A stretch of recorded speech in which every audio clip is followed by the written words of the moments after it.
को हमने मान्य किया। पर उस वक्त एक वीडियो रिलीज किया गया था, ये अजीत पवार जी के जाने के मुझे लगता है एक ही दिन बाद एक वीडियो रिलीज हुआ था शरद पवार जी के एनसीपी गुट के द्वारा। उसमें अजीत पवार जी बैठे हैं, शरद पवार जी बैठे हैं, सबके बीच में बातचीत हो रही है। उन्होंने क्लेम किया 17 जनवरी की वीडियो थी, as recent as that, just about 10 days before he passed away. और ये विलय की बातें हो रही थी। वो वीडियो तो अब सबने चलाया उस दिन। मैं आपसे जानना चाहती हूँ उसमें कितनी सच्चाई है ये वीडियो?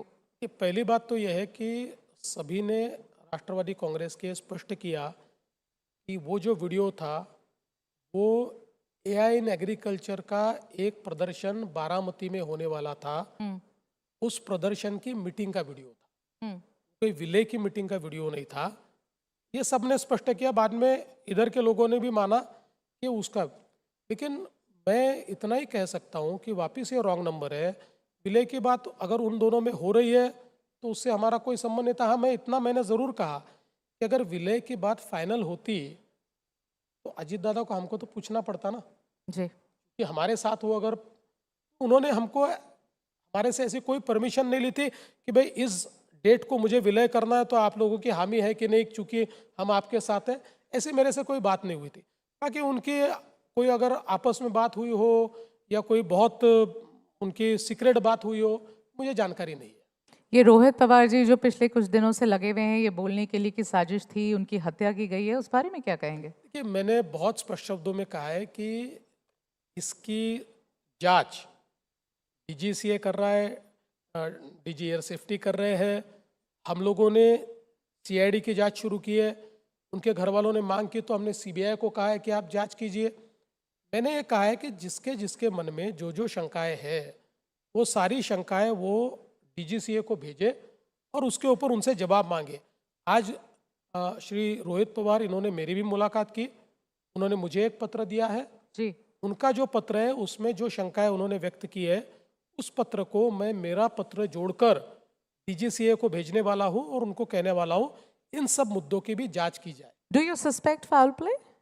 कि पहली बात तो यह है कि अभी जब जांच चल रही है तो हमने कोई पतंगबाजी करना ऐसे मामले में ठीक नहीं होता है।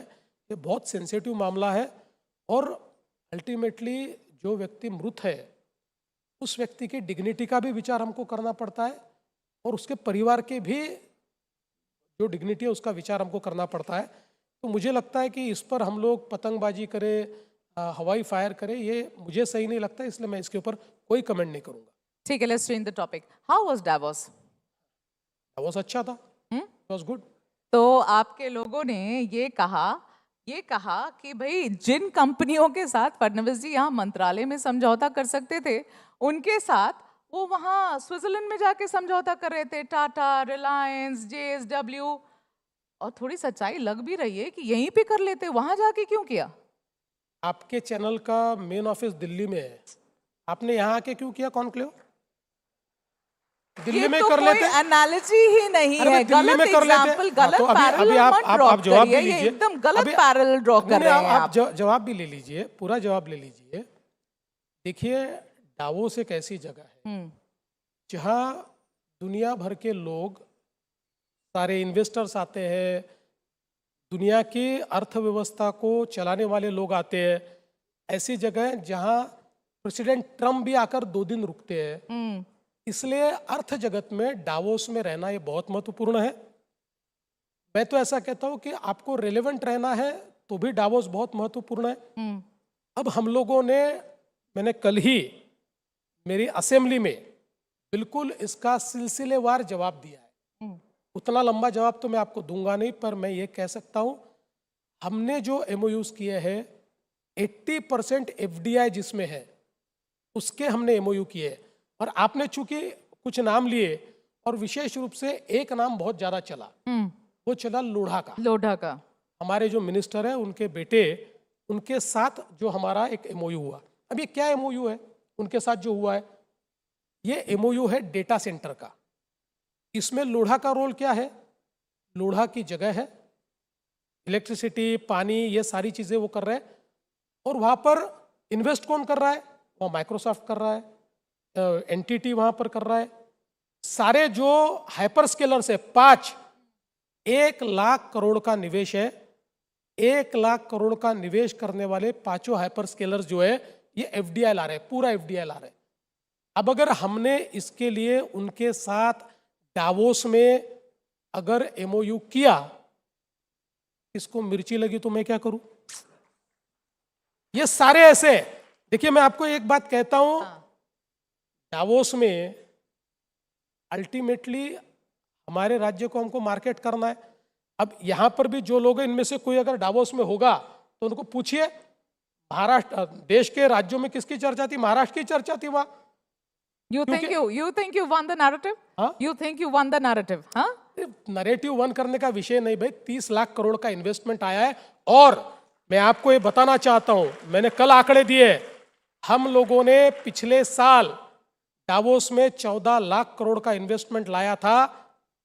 जो एमओयूज थे उनमें से 88% एमओयूज पे काम शुरू हो गया।